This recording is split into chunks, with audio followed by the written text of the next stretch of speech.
안녕하세요. 용감한 닭, 용닭, 브레이브 치킨입니다. 자, 오늘은 그 세 번째 그 비디오를 저희가 촬영하게 되는데, 저번에 그 매크로 애널리시스 거시경제 이렇게 분석을 하려고 했는데, 시간상 이 부분을 끝내질 못했어요. 그래서 오늘은 그 부분을 이제 그 나머지 부분을 촬영하려고 하고, 그다음에 이제 전에 했던 것처럼 저 혼자 얘기하면 조금 재미가 없어서, 역시 초대 손님, 저희 누나를 초대했습니다. 누나 안녕.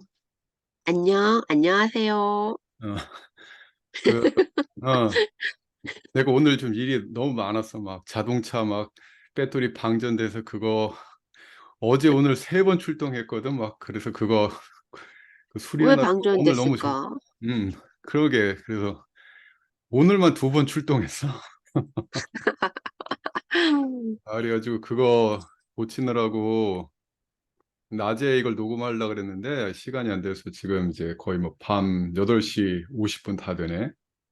네, 그 아까 말한 것처럼 오늘은 그 저번에 못한 그 이제 거시경제 분석을 조금 해봐서 앞으로 이제 시장이 어떤 방향으로 갈 것인가 이거를 조금 예측해 보려고 그래. 저번에 이제 차트 분석, 그 테크니컬 어널리시스는 끝냈으니까 오늘은 그 이제 매크로 마켓 어널리시스 할 텐데, 내가 이제 저번에 준비했던 것보다 조금 내용을 조금 보강해서 준비를 했거든. 네. 근데 이제 아까 이 말해준 것처럼 내용이 조금 어려워, 이게. 어려우면 졸릴 텐데. 내가 최대한 쉽게 설명을 하려고 하긴 할 텐데, 아마 모르는 용어들이 좀 많이 나와서, 아, 네, 조금 버겁다, 이렇게 생각될 수가 있거든.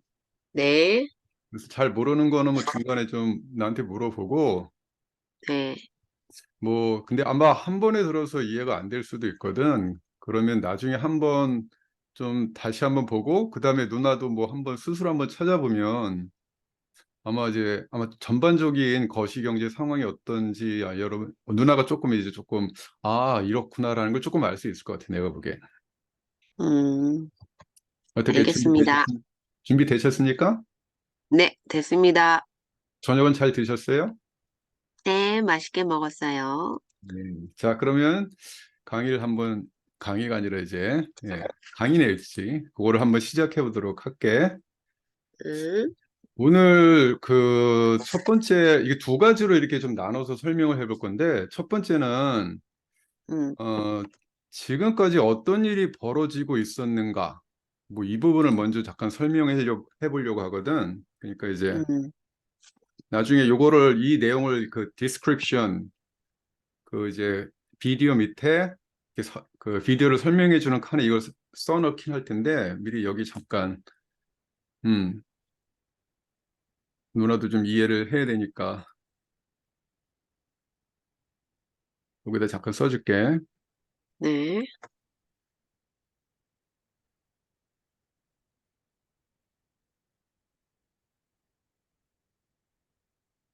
첫 번째는 그 내가 이렇게 제목을 달았어. What happened before? 그러니까 이 현재 전에 어떤 일이 있었는가? 그래서 그거를 이제 우리가 두 번 이게 이제 차트를 보면 두 번의 위기가 왔고, 그때마다 특히 이제 미국 그 연준 그 페드가 어떤 정책을 펼쳤는가, 요거를 설명하려고 하거든. 음, 첫 번째가 GFC라 그래갖고 그 뭐, 이게 뭐의 약자냐면 The Great Financial Crisis, 큰 재정 위기. 음, 이때 한번 2008년 때 그 이제 주식 자산 시장이 한번 폭락한 적이 있었잖아. 음, 아마 여기 차트로 보면 2008년이니까 아마 요 부분 있지. 여기 음, 요때 주식 시장이 한번 크게 폭락했었거든. 음. 그때 그거를 이제 아마 그 서프라임 몰기지라고 혹시 들어본 적 있어, 누나? 들어봤어요. 들어봤지? 그 네, 나중에는 뭐 그 GFC라고 이렇게 바꿔서 얘기를 하긴 하는데 같은 얘기야. 이때 한번 금융위기가 와서 주식시장이 폭락하고, 그때 연준이 무슨 정책을 폈냐면 QE라 그래서 이게 다 quantitative easing, 양적 완화라고 하거든. 돈을 응, 한마디로 푸는 거야. 이렇게 돈을 풀어서 시장에 응, 이제 돈을 공급해 줌으로써 경제를 이렇게 부양하려고 하는 정책이거든. 응, 근데 이때 그 GFC 때 한번 그 QE를 시작하고 그다음에 the COVID 우리 2020년에 그 이제 그 코비드 터졌을 때 그때도 주식시장이 한번 이렇게 폭락했었잖아. 응, 그때도 연준이 이제 뭐를 어떤 금융 정책을 폈냐면 역시 QE, 응, quantitative easing 이 정책, 그러니까 양적 완화 정책을 통해서 자산 시장을 이렇게 끌어올렸거든. 봐봐. 2년 동안 응, 쭉쭉쭉 올라갔잖아. 응, 근데 이제 이게 누나도 알겠지만 아마 이제 2022년부터 얘들이 그 QE를 끝내고 QT, 그러니까 quantitative tightening, 그러니까 양적 긴축을 시작했거든. 응, 한마디로 하면 시중에 뿌렸던 돈을 쫙 걷어들이는 거야. 응, 한마디로 말하면 피를 쫙 뽑아내는 거지. 응, 그러면 시장이 어떻게 될까? 피가 쫙 빨리는 그런 느낌. 응.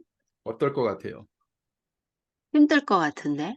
그쵸? 예. 그래서 그 상황을 설명해 주려고 하고, 그리고 두 번째는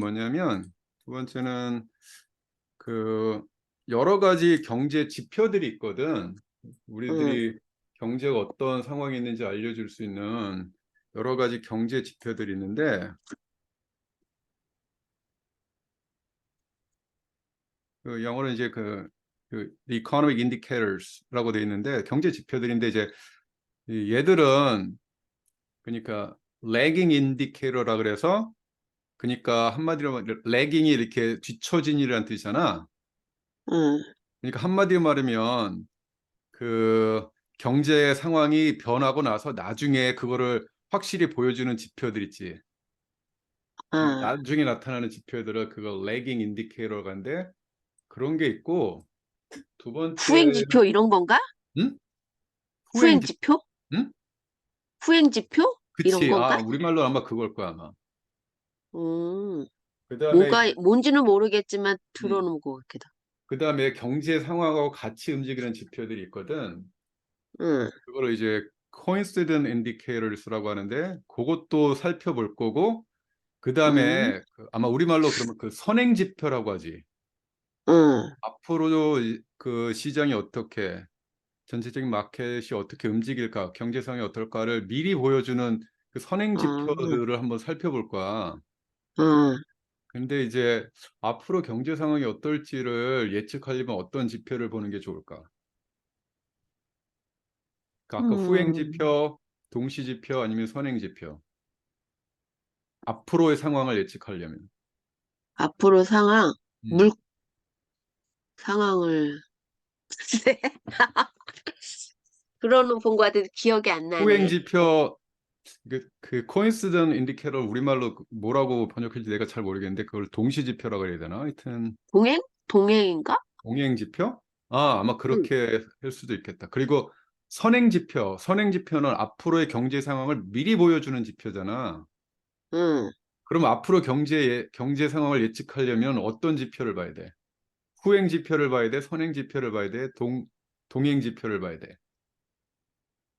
앞으로 후행 지표를 봐야 되나? 후행 지표는 경, 경, 경, 그 경기가 다 변하고 나서 그거를 확인해 주는 아, 지표잖아요. 그럼 선행 지표를 봐야 되는구나. 그렇죠. 똑똑하시네요. 뭐지? 다 틀렸는데 뭘. 그래서 그 리딩 인디케이터 이거를 살펴봐 줘야 되거든. 응, 내가 그 lagging indicator, coincident indicator, leading indicator 이걸 다 보여줄 거야. 응, 그래서 실제로 앞으로 어떻게 될지를 경제 지표를 보고 한번 확인해 보려고 하거든. 응. 이해가 되지? 네, 그래서 전반적으로는 이렇게 갈 거라는 걸 미리 조금 설명해 줄게. 이렇게. 네, 이해가 되셨죠? 두 가지 정도를 살펴볼 거야, 이렇게. 네, 음. 그래서 첫 번째 우선 그, 그 아마 2007년에서 2010년 정확하게 이제 보통 이제 이 주식 시장으로 보면 주식 시장 여기 이때 이때쯤 보면 주식시장이 이때 여기가 이제 2000 여기가 요쪽 부분이 2008년 시작하는 때이거든. 응, 여기가 2007년이고 그러니까 어, 이렇게 보면 2007년에 이렇게 2007년에 지금 막 이렇게 차트가 이렇게 약간 횡보하다가 2008년부터 이렇게 폭락하기 시작하잖아. 어, 요 부분을 먼저 잠깐 설명해 주려고 그래. 네, 이때 금융위기가 한번 크게 왔거든. 응, 예. 그래서 요 시기에 왜 금융위기가 왔나? 한마디로 말하면 미국의 집값들이 어떻게 폭락한 거야. 응, 왜냐하면 그때 주택 거품이 있었거든. 주택 거품들이. 응, 그 사람들이 싼 이자를 바탕으로 그 주택을 많이 사기 시작했어. 근데 응, 이제 그 주택 대출을 해주는 은행들이 신용도가 낮은 사람들 있지. 그러니까 한마디로 말하면 빚을 제대로 갚을 능력이 없는 사람들 있잖아. 응, 이 사람들에게 대출을 계속 해줬거든. 응, 근데 나중에 이제 이게 문제가 생기면서 그 주택 가격이 붕괴하기 시작하고 그러면서 이때 대출을 받았던 사람들이 그 대출금을 갚지 못하고 그러니까 집값은 하락하고 그리고 집은 압류되고 그리고 응, 이 집을 바탕으로 한 그 이제 금융 상품들이 있었거든. 응, 이제 그거는 좀 이따 뭐 설명해 줄 텐데 이것도 같이 연쇄적으로 막 같이 하락이 일어나면서 응, 크게 자산 시장이 이렇게 붕괴된 적이 있었거든. 응, 이거를 그때 이제 그 Subprime Mortgage Crisis 또는 Great Financial Crisis라고 해. GFC라고 보통 이제 응, 여기서 많이 얘기하거든. 무슨 얘기인지는 보통 알겠지. 응, 근데 이게 아마 2000년 초부터 그 신용이 굉장히 낮은 사람들에게 낮은 이율로 이렇게 주택을 살 수 있도록 그 대출을 해준 거야. 응, 근데 그때 그 대출의 이율이 있지, 이율. 응, 이자율이 변동금리였어. 아, 그러니까 처음에는 대출 이자가 낮았는데 이게 이 이자가 그 근거로 하고 있는 어떤 다른 그 이자율들이 있었거든. 응, 근데 이제 주택 가격이 이제 폭락하면서 그 이율들이 올라가기 시작한 거야. 그러니까 주택담보대출 이자율도 그때 막 튀기 시작하는 거지. 아, 그러니까 그때 이 대출을 갚지 못하는 사람들이 그 원리금을 갚지 못하는 사람들이 너무 많이 늘어나기 시작한 거야. 응, 그러니까 이제 어떻게? 뭐 그 대출 이자 갚지 못하고 그러니까 집은 압류당하고 집은 응, 싼 값에 팔게 되고 그러니까 주택 가격 떨어지고 이게 연쇄 반응이 일어나면서 집값이 하락했거든. 아, 이거를 대표적으로 보여주는 그 영화가 그 빅 숏이라는 영화야. 누나 본 적 있었지? 응, 빅 숏. 나중에 이 상황을 굉장히 이 주택 이게 거품이 있다, 주택 시에 거품이 있다는 걸 알고서 그 숏을 하는 사람들의 얘기잖아, 이게. 응, 그거. 그리고 아마 그 조금 더 정확하게 이 사태를 알려면 아마 그 이제 인사이드 잡이라는 영화가 있거든. 야, 이건 다큐멘터리인데 이거를 응, 조금 전문적으로 이때가 어떤 일이 벌어지는 걸 조금 잘 설명해 주는 다큐멘터리고 이건 영화거든. 그래서 두 가지를 응. 같이 보면 아마 이때 무슨 일이 일어났는지 아마 좀 알 수 있을 거야. 누나 이거 두 개 다 보지 않았어, 혹시? 보긴 봤죠. 잘 이해가 됐을 때? 빅숏은 처음 봤을 때는 이해가 안 갔고, 음, 두 번 보니까, 아, 저런 게 있어서 저런 일이 있었구나 했는데, 인사이드 잡은 음, 다큐라서 그런지 조금 어렵긴 하더라고. 맞아. 그때 내가 본 그 2008년 그걸 설명해 준 다큐멘터리에서 내가 제일 재밌게 본 다큐멘터리거든, 이게. 음, 근데 이게 어떤 한 섹터의 문제가 아니라 응, 그러니까 월가도 그렇고 정부 관료들도 그렇고 그다음에 이제 학자들도 그렇고 이게 다 어떻게 보면 다 한 통속이었던 거야 이게. 어, 그래서 이걸 보고 있으면 막 약간 분노가 치밀어 오르더라고 이게. 저 도둑놈들 막 그러니까 뭐 더 얘기하면 내가 욕이 나올 것 같아서 뭐 다른 얘기 못 하겠고. 응, 하여튼 그런 요인들 때문에 그때 주택 가격이 폭락하고 근데 주택 가격만 폭락한 게 아니라 그 서프라임 몰기지를 바탕으로 그 새로운 금융 상품들을 많이 만들어냈거든.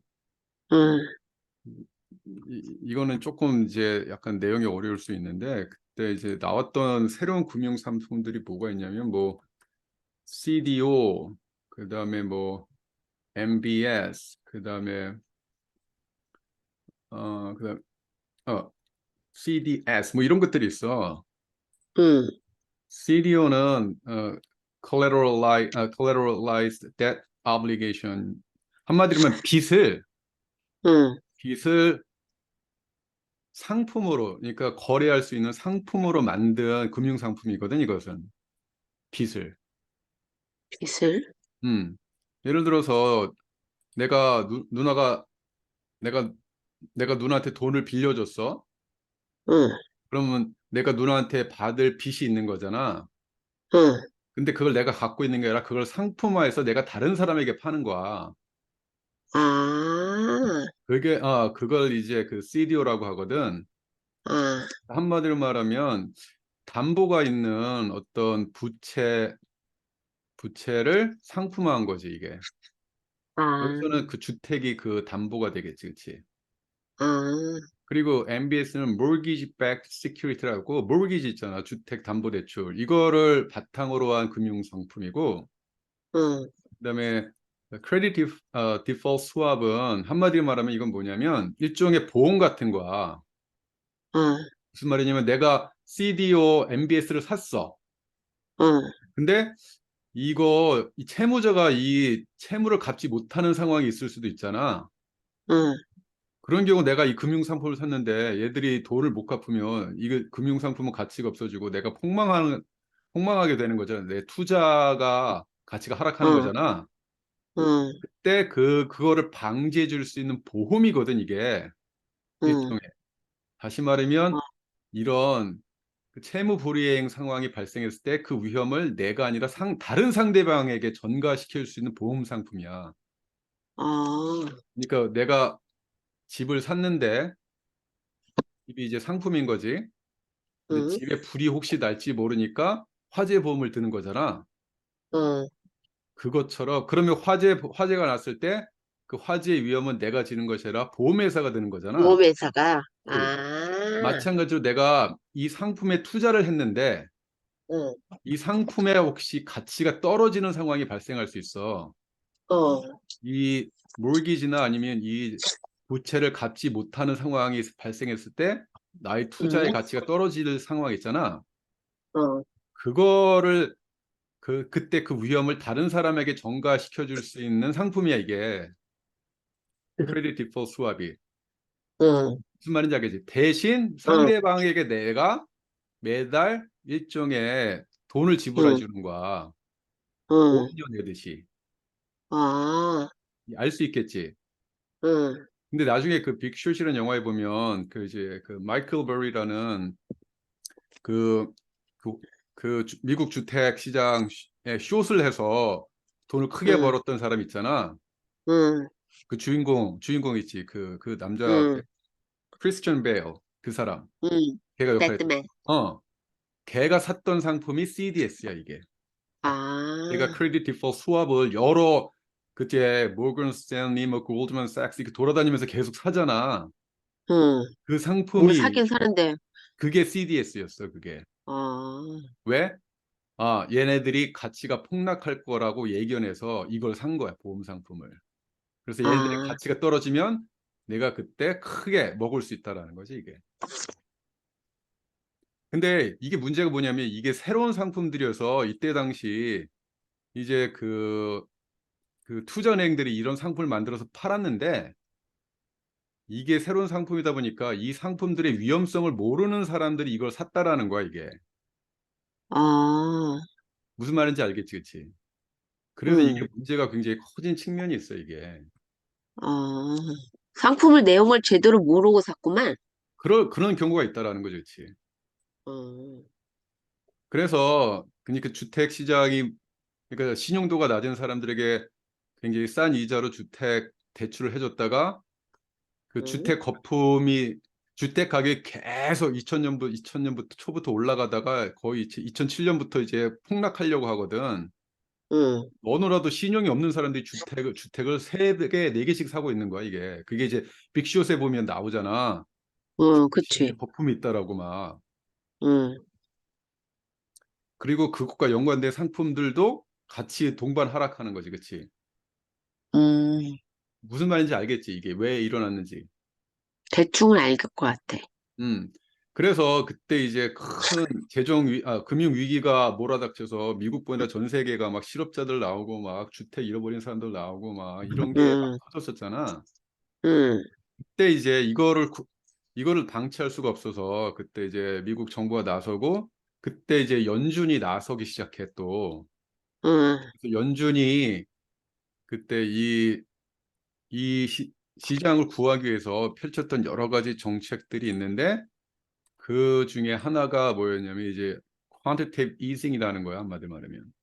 아, 그래서 첫 번째는 얘들이 연준이 음, 어떤 정책을 폈었냐면 첫 번째는 그 이자율을 우선 낮추기 시작하는 거야.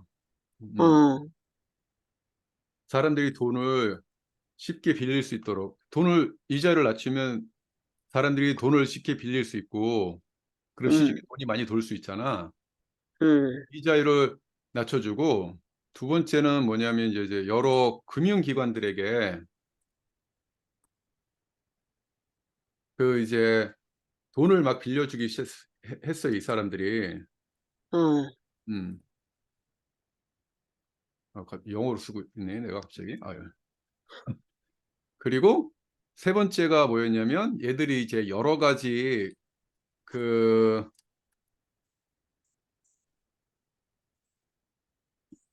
금융 상품들을 사기 시작했거든. 얘들이 이제 어떤 걸 했냐면 미국 국채를 사고 아까 말했던 MBS 있잖아. 응, 이런 것들을 막 사기 시작했어. 응. 그러면 여보세요? 왜? 소리가 또 안 나오네?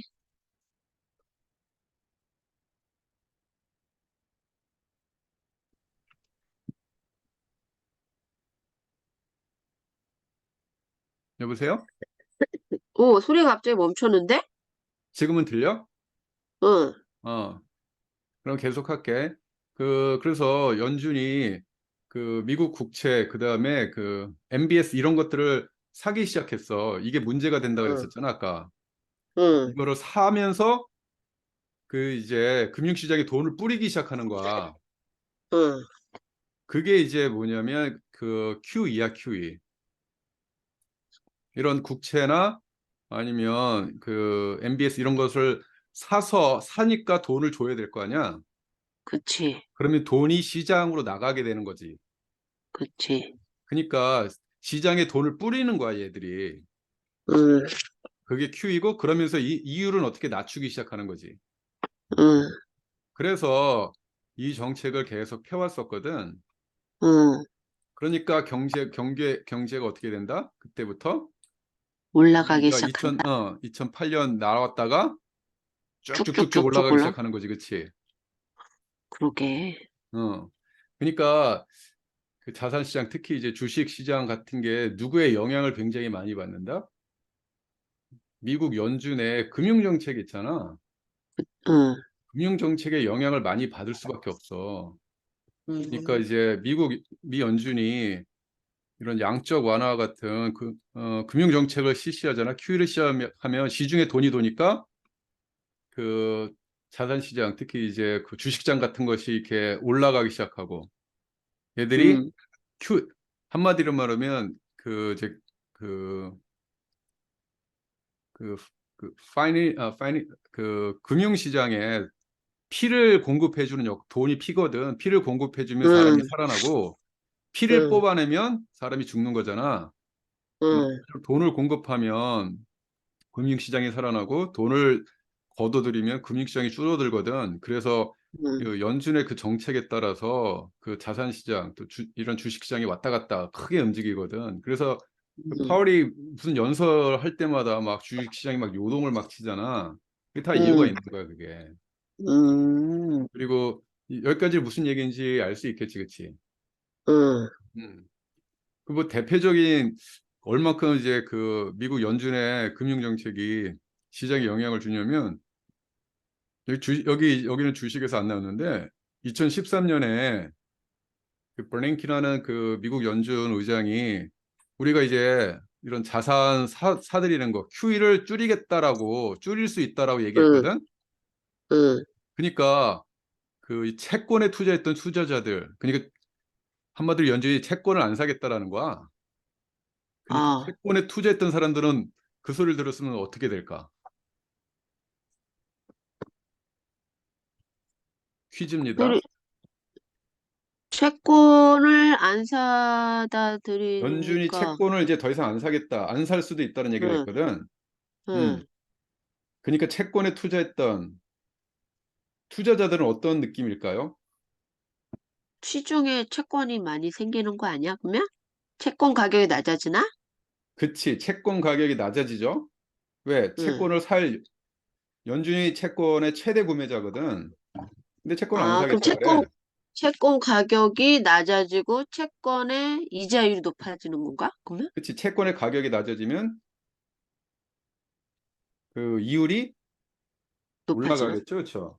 응, 응. 음. 그래서 그때 그러면 채권에 했던 사람들은 어떻게 해야 될까? 채권을 팔아 제끼겠지. 그치, 그때 채권 패닉 셀링을 하게 돼, 이 사람들이 2013년에. 응, 아, 그거를 뭐라 그러냐면 여기서 이제 페이퍼 텐트럼이라 그래. 원래 응, 이제 원래 표현은 뭐냐면 이게 템퍼 텐트럼이거든.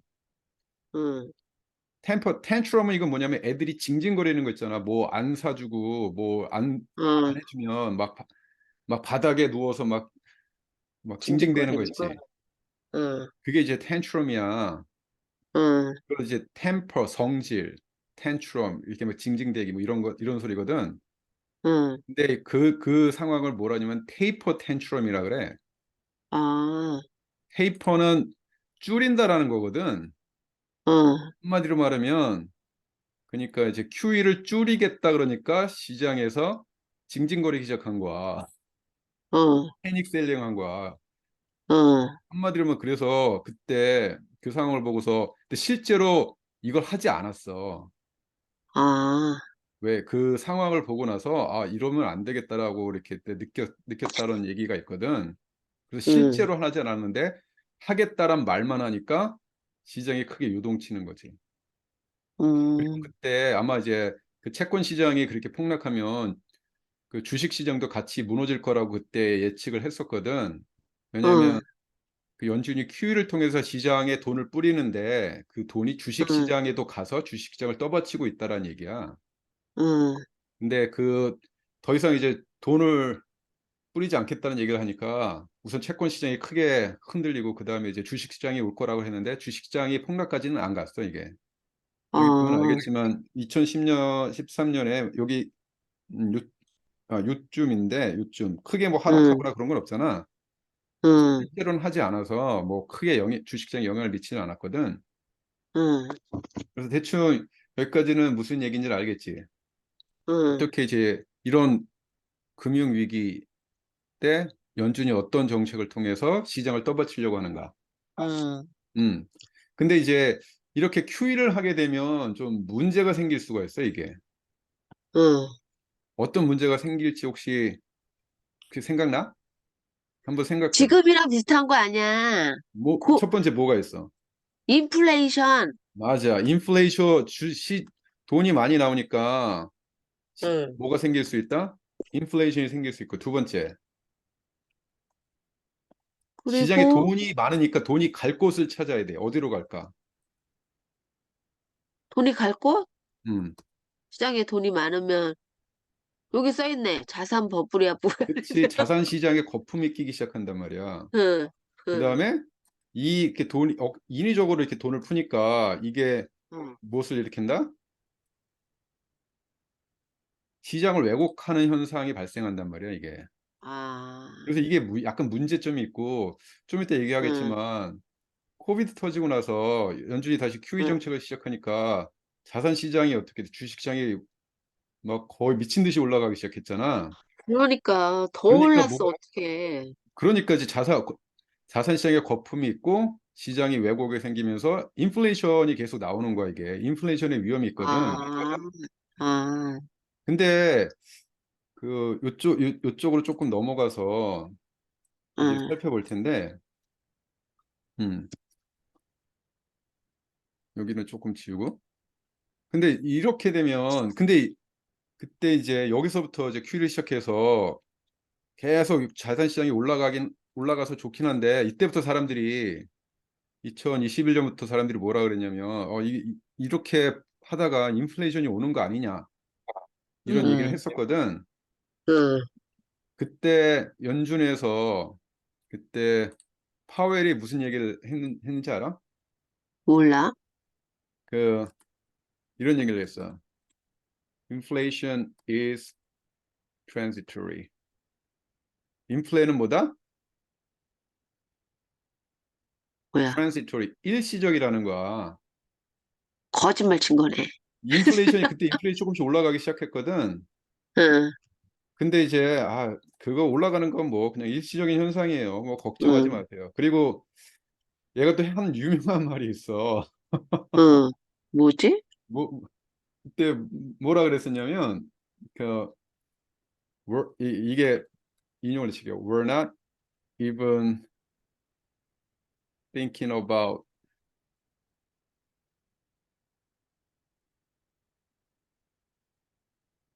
thinking about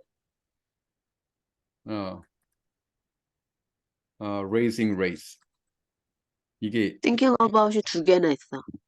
그러니까 이율 올릴 생각을 생각조차 하고 있지 않다라는 얘기를 했거든. 아, 아, 그래? 그 인플레이션 얘기야. 일시적인 거고 우리는 이율 올릴 응.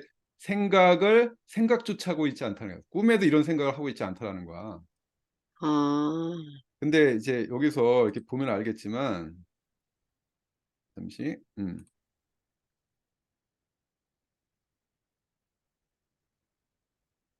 여기가 이제 이게 이제 미 연준의 그 이율이 어떻게 올라와 있는가 이걸 보여주는 차트거든.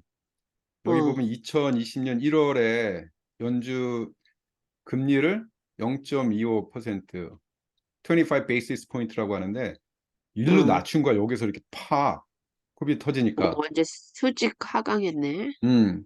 그러다가 이제 2022년 3월부터 거의 미친 듯이 이율을 어, 올리기 시작했거든, 지금. 봐봐. 아, 보이지, 지금? 어, 음. 근데 이제 여기 이게 미국의 그 이율이거든.